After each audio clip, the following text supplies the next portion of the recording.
ko! Welcome back sa aking YouTube channel. So for today's vlog, isang platform na naman po ito na ibabahagi ko sa inyo. Nakalalabas lamang din po dyan po sa Play Store. Gagawan po natin ng review and at the same time, susubukan ko siyang applyan ngayon para po malaman natin kung legit ba ito or scam. So and po, kung bago pa lang po dito sa aking YouTube channel, please consider to subscribe and click na rin po ang bell button dyan para naman lagi ka pong notified sa mga utangan moment dito po sa aking channel.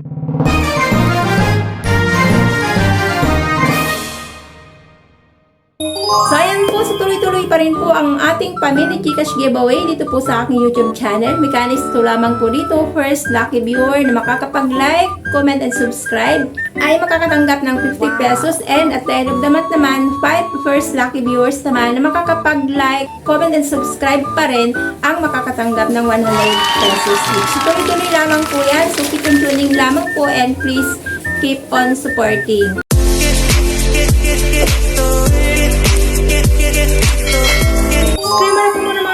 So, hindi po ako dito promoter or ahente ng platform na babanggitin ko sa video na ito dahil ako po ay katulad nyo rin po lamang na isa rin pong mangutang. Sa tuyo na po or decision nyo na po yan kung susubukan nyo rin pong utangan ito. So, ito yung tinutuloy ko na platform ay si Ayudas Quick Money Loan. So, rated 3+.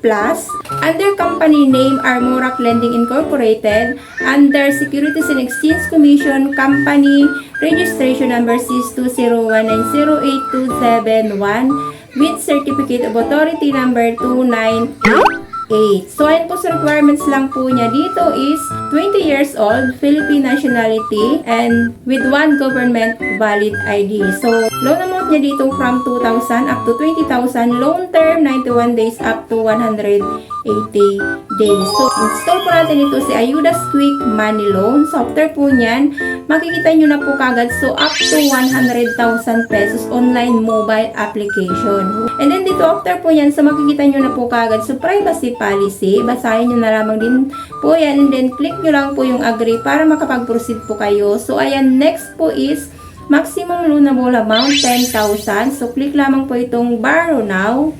So, next po is filling of application. Unang-unang hingyan sa'yo dito is personal information. First name, middle name, last name, date of birth. So, click lang po ang next. So, under personal information pa rin. So, current address, detailed address, civil status, housing status, and educational background.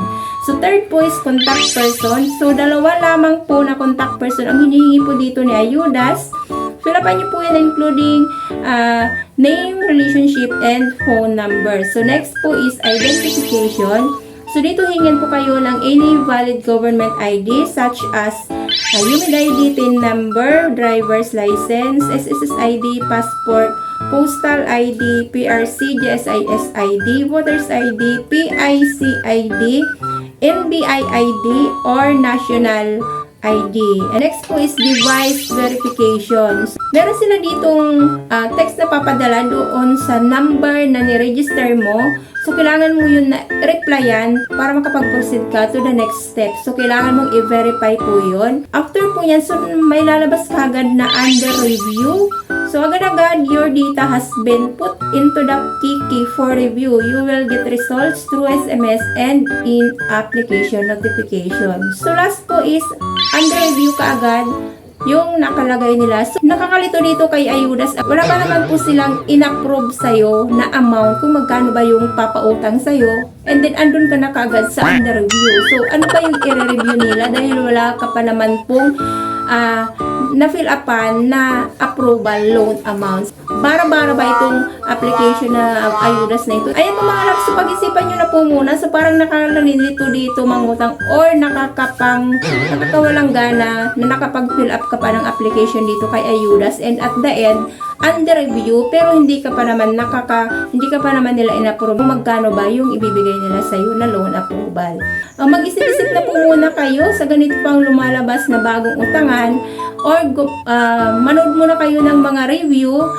Kapag may nakikita kayo ng mga bago sa paningin nyo ng mga platform para naman hindi po kayo magsisi na at the end wala naman pala kayong mapapala sa pag-fill up ng application. So, parang kinuha lang po nila yung personal information niya dito. Wala naman palang approval na ibibigay sa'yo. So, ayun po mga loves. So, kung isa ka man po dito na nakapag-try na po na mag-apply kay Ayudas and then nabigyan ka po ng approval amount, share mo na rin po yan dyan sa atin pong comment section para naman malaman din po ng iba pa po nating kapwa nangungutang na ganito pala yung kalakaran or yung patakaran ng kanila po pagpapautang. So, dahil dito sa akin po, so yan po yung status sa akin. So, under review, wala po. Share mo rin po ang iyong experience dyan. Comment ka lang po dyan sa baba para naman magkaroon din po ng idea ang iba.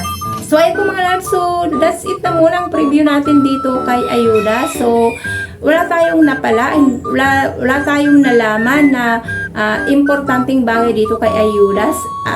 Aside po doon sa kinuha lang po nila yung personal information po natin.